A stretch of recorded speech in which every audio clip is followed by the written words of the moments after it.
Sobre el reporte de inflación para abril y otros temas en el radar de los mercados, voy a conversar vía telefónica con Alonso Cervera, economista jefe para América Latina de Credit Suisse. Hola Alonso, buena tarde. Te pido un primer comentario sobre la inflación porque no ceden las presiones en los precios y algunos analistas no descartan que medida tasa anual alcance el 6% y cierre el año sobre ese nivel. De hecho, en la segunda quincena de abril ya alcanzó el 6% anual. Alonso, buena tarde.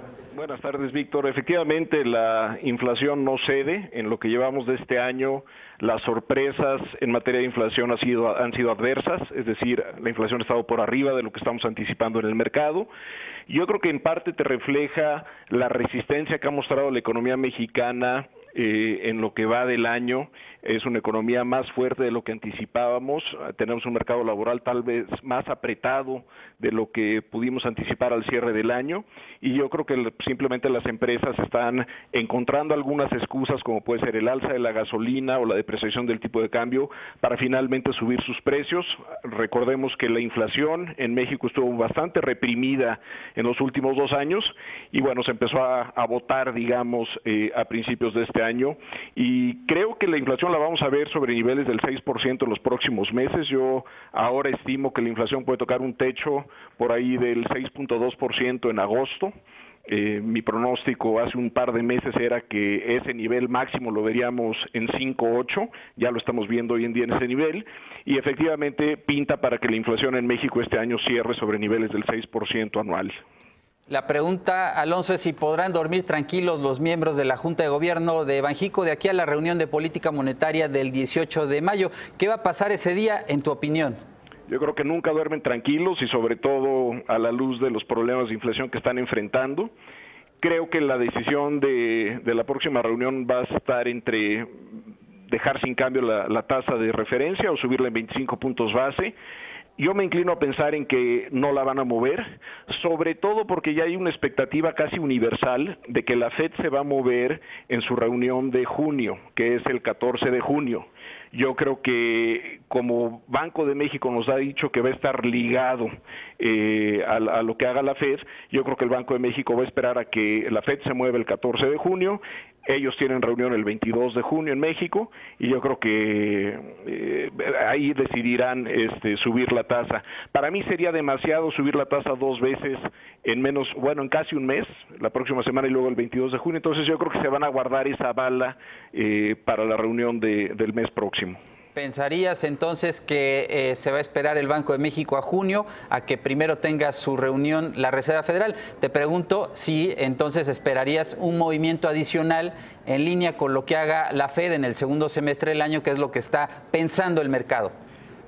Creo que ese nexo con la FED va a seguir ahí. Yo no creo que lo rompan en México en la segunda parte del año.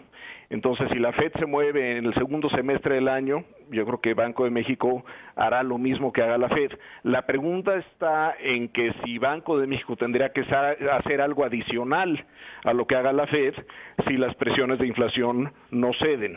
Yo creo que en el reporte de hoy el Banco de México puede decir que hubieron factores muy puntuales, el jitomate subió mucho, el aguacate subió mucho, el colectivo subió aquí en la Ciudad de México, entonces podrían decir que son factores puntuales y podrían ahí aguantar un poco hasta la reunión del junio, pero si las presiones no ceden y seguimos viendo sorpresas adversas por el lado de inflación, tal vez se va a requerir una restricción monetaria adicional.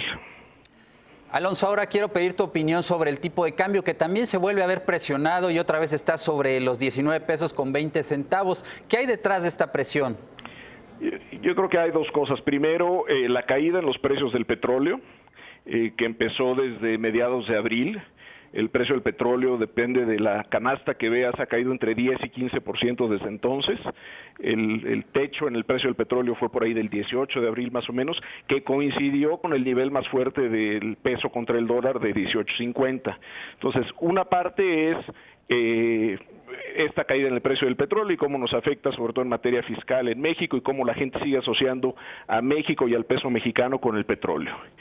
El segundo punto tiene que ver con la incertidumbre prevaleciente en cuanto a las negociaciones del Tratado de Libre Comercio. Inclusive hace unos minutos Wilbur Ross, el secretario de Comercio de Estados Unidos, volvió a decir que no estaba convencido si el Tratado de Libre Comercio de Norteamérica tenía que ser trilateral o estaba mejor hacer 2 tratados bilaterales.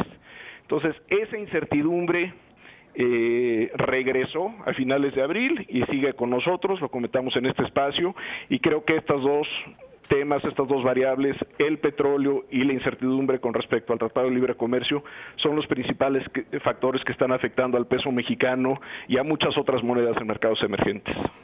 Por estos 2 factores que mencionas, ¿habrá que esperar que el tipo de cambio peso-dólar siga presionado en las próximas jornadas?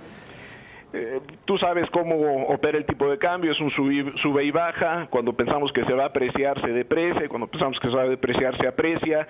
Es muy difícil pronosticarlo, pero como lo hemos comentado también aquí, la incertidumbre está a la orden del día. La incertidumbre es el común denominador para el 2017 y yo en lo personal no espero que esto se aclare pronto, y a eso sumémosle que en menos de un mes tendremos elecciones en el Estado de México, ¿no?, para gobernador, y esas elecciones, dependiendo del resultado, podrán ser una variable adicional que le pueda poner presión para depreciarse el tipo de cambio. Está por verse el rumbo, pero la incertidumbre sigue ahí. Bien, Alonso Cervera, muchas gracias por tus comentarios. Gracias a ti, Víctor. Saludos. Igualmente. Ahora le comparto